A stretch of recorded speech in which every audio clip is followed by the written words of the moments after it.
Shalom sahabat-sahabatku yang terkasih.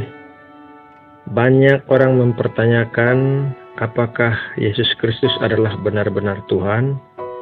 Sehingga kali ini saya akan memberikan bukti 17 nubuat yang sangat luar biasa tentang kelahiran Tuhan Yesus sampai kematiannya, yang dapat membuktikan bahwa Dia adalah Mesias yang dijanjikan dan juru selamat bagi semua orang yang percaya kepadanya.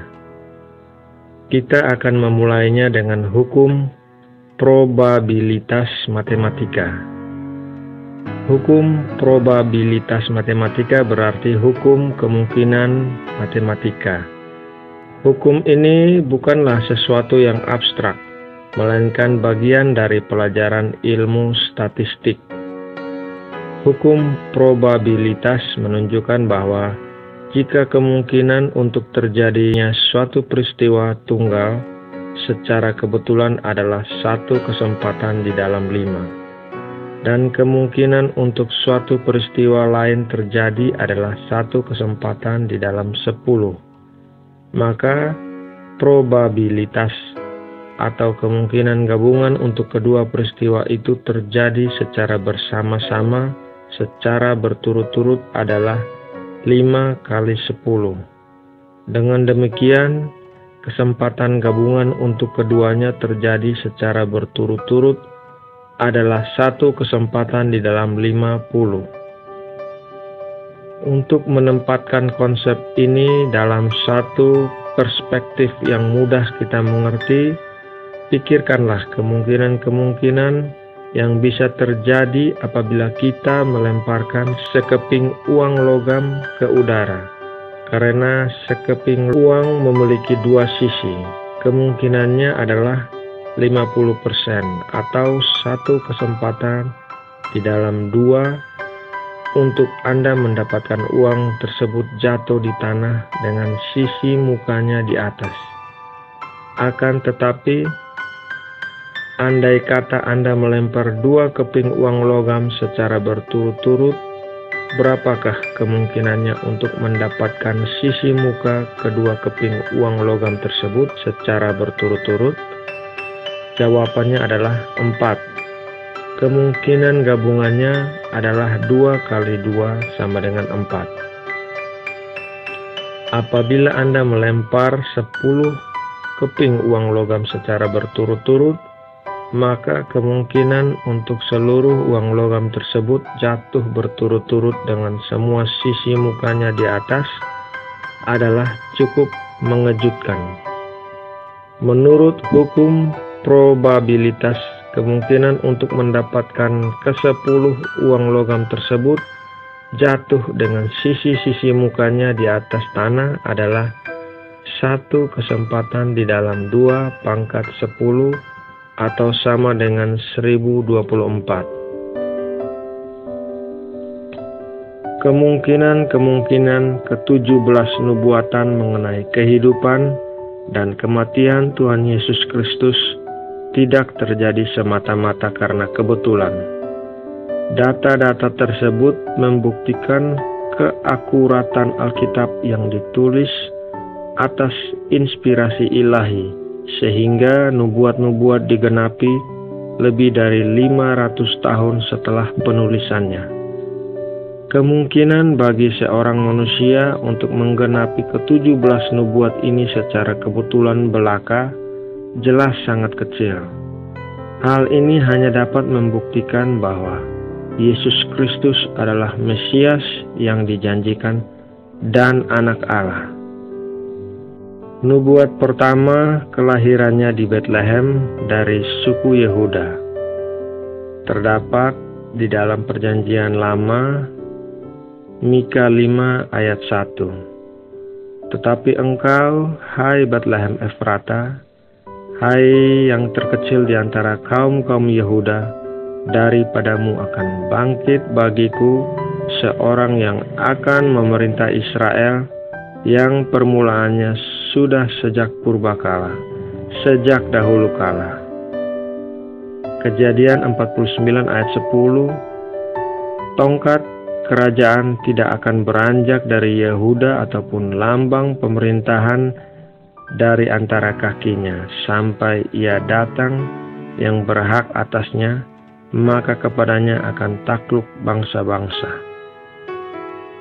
Penggenapannya ada di dalam Perjanjian Baru, yaitu di Matius 2 ayat 1. Sesudah Yesus dilahirkan di Betlehem di tanah Yudea pada zaman Herodes, datanglah orang-orang Majus dari timur ke Yerusalem.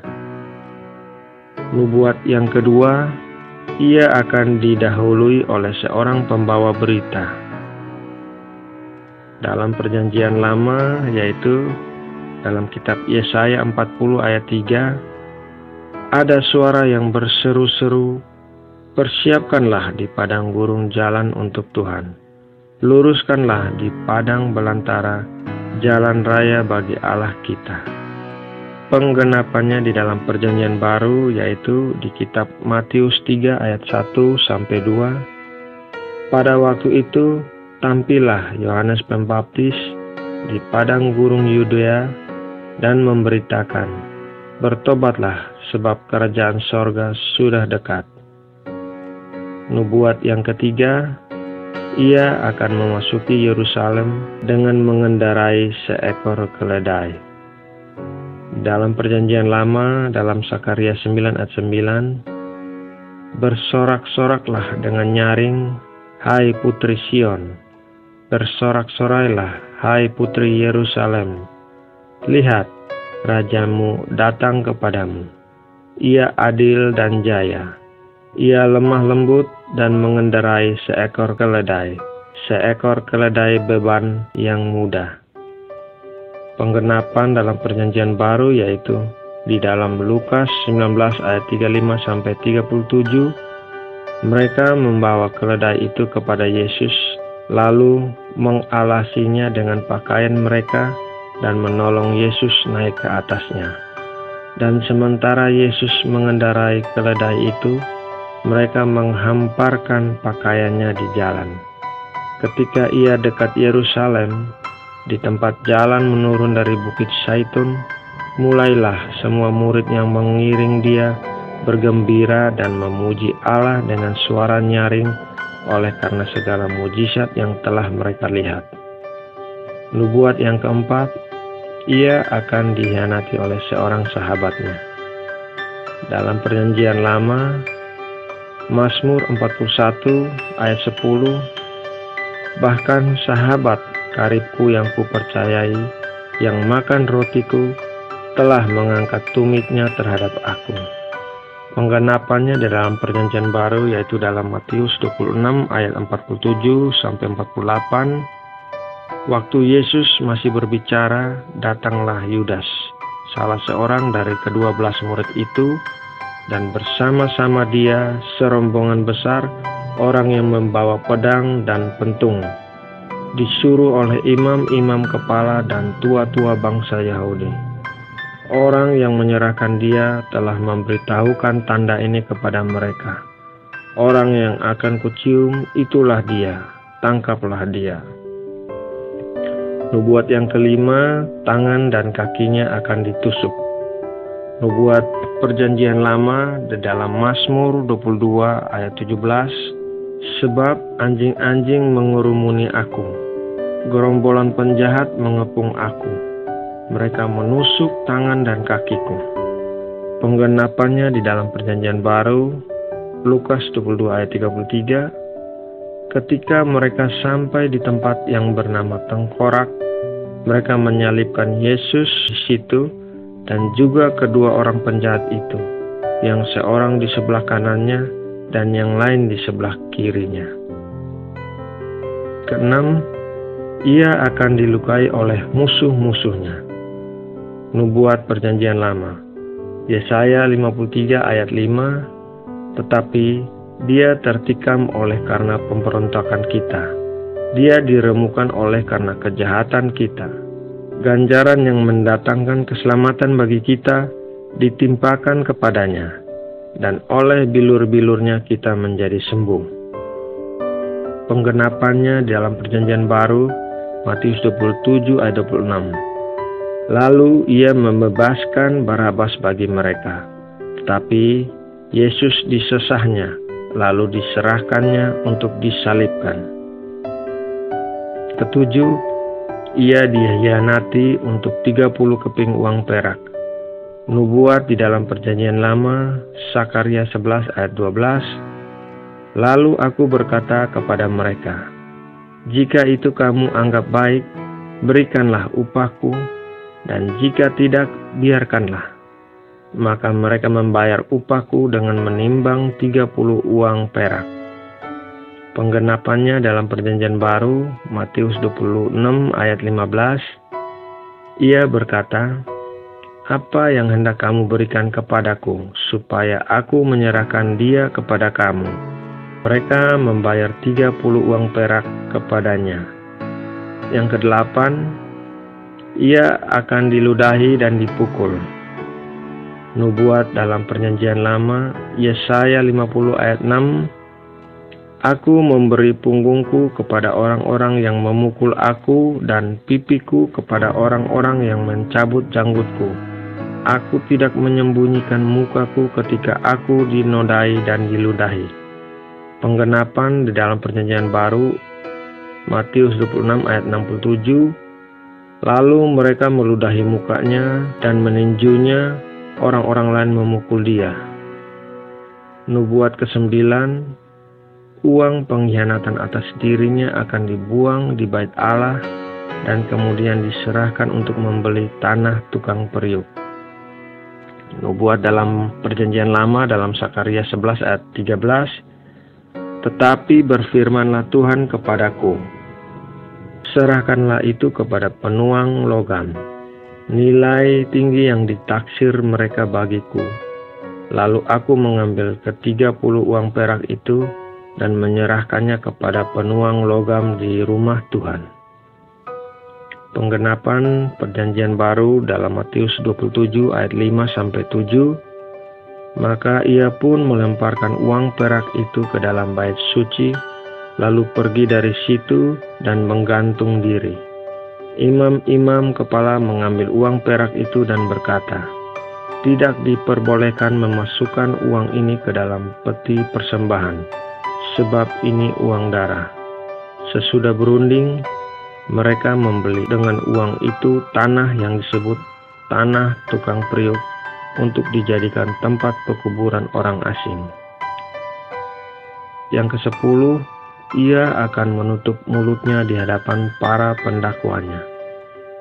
Nubuat dalam Perjanjian Lama dalam Yesaya 53 ayat 7. Dia dianiaya tetapi dia membiarkan diri ditindas dan tidak membuka mulutnya seperti anak domba yang dibawa ke pembantaian.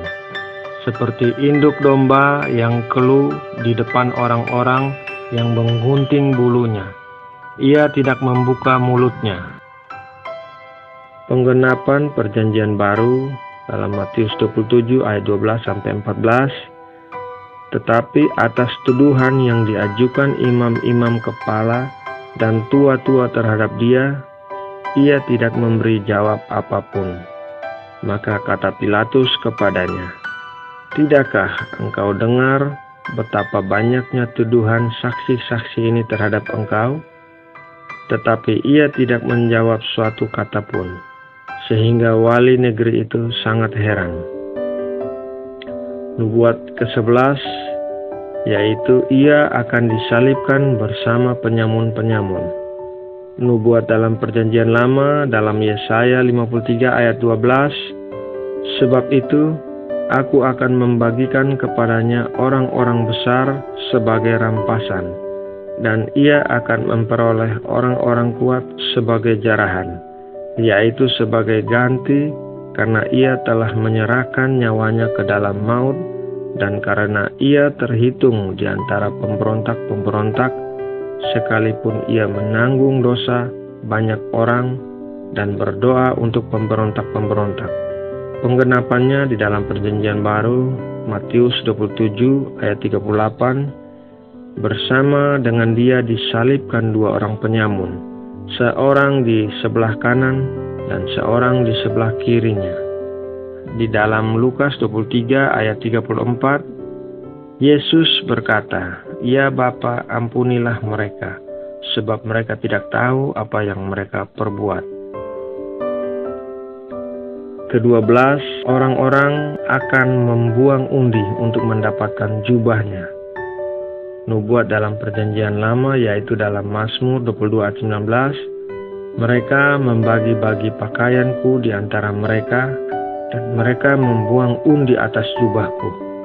Penggenapannya di dalam Perjanjian Baru dalam Yohanes 19 ayat 23-24, sesudah prajurit-prajurit itu menyalibkan Yesus, mereka mengambil pakaiannya, lalu membaginya menjadi 4 bagian untuk tiap-tiap prajurit 1 bagian, dan jubahnya juga mereka ambil. Jubah itu tidak berjahit, dari atas ke bawah hanya 1 tenunan saja. Karena itu mereka berkata seorang kepada yang lain, "Janganlah kita membaginya menjadi beberapa potong, tetapi baiklah kita membuang undi untuk menentukan siapa yang mendapatkannya. Demikianlah kehendaknya supaya genaplah yang ada tertulis di dalam kitab suci. Mereka membagi-bagi pakaianku di antara mereka, dan mereka membuang undi atas jubahku." Yang ke-13, lambungnya akan ditikam. Nubuat dalam Perjanjian Lama, Sakarya 12 ayat 10, "Aku akan mencurahkan roh pengasihan dan roh permohonan atas keluarga Daud dan atas penduduk Yerusalem, dan mereka akan memandang kepada dia yang telah mereka tikam, dan akan meratapi dia seperti orang meratapi anak tunggal, dan akan menangisi dia dengan pedih seperti orang menangisi anak sulung." Penggenapannya di dalam Perjanjian Baru dalam Yohanes 19 ayat 34, "Tetapi seorang dari antara prajurit itu menikam lambungnya dengan tombak, dan segera mengalir keluar darah dan air." Nubuat yang ke-14, "Tidak ada satupun dari tulangnya akan dipatahkan." Nubuat yang ada dalam Perjanjian Lama, yaitu dalam Mazmur 34 ayat 21, "Ia melindungi segala tulangnya, tidak satupun yang patah."